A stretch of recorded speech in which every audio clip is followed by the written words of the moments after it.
this. You ever notice that when you ask a woman what she would do if she was the last woman left on the earth, she would probably quickly say, or hide in a bunker somewhere so that no man could find me. Ask a man what he would do if he was the last man left on earth, and he's going to be like, oh, I would be living it up. It would be such a great time. I would be the only man. Yo, the way you can flawlessly change your voice from female to male is kinda creepy, to me at least. What does that tell you? That you have no idea what you're talking about. Because if all the men suddenly went poof and I was the last man on Earth, all of human civilization would end in 5.2 seconds, and the vast majority of you lovely ladies would be dead within 2 to 5 days, because, you'd have no clean water to drink. We impose order on the chaos of organic evolution. You exist because we allow it. Seriously, a lot of you lovely Western ladies are so blinded by your hatred for men, you're gonna be very surprised when it ends up biting you in the ass. I understand that comment. I very much do. But as a heterosexual, cisgendered white man... Oh boy, here we go. ...living in the United States of America, please tell me more about what you know about what women are feeling about abortion rights in the United States of America 12 hours before Election Day. Well, comrade, I don't know what they're feeling, but I see what they're doing. They're throwing a hissy fit for a pipe dream. What?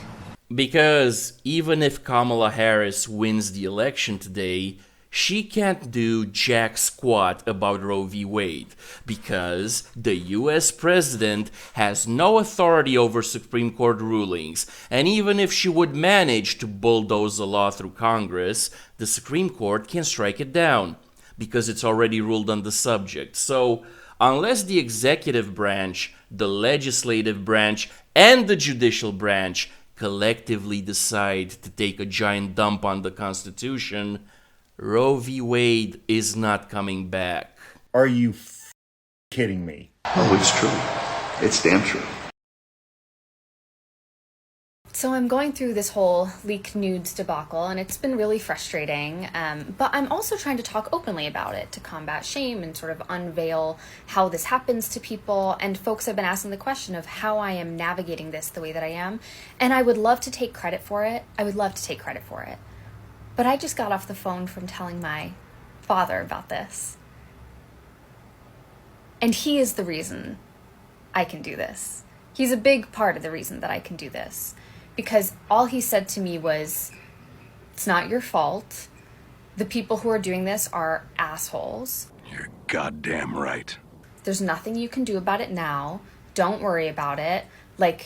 Don't stress. This has nothing to do with you. Sweetie, I was just about to go on a rant about cybersecurity, but then I realized there's a strong possibility that your nudes got leaked because you willingly sent them to a guy and he leaked them to get back at you for something. So, let me give you some fatherly advice that your father should have given you in high school. The best way to avoid your nudes getting leaked is to never take naked pictures of yourself in the first place. This chain of logic is correct, and what is correct is sacred. So you're telling me that a wife has to go to work just like her husband the same amount of hours, still has to cook, clean, do the dishes, do the laundry?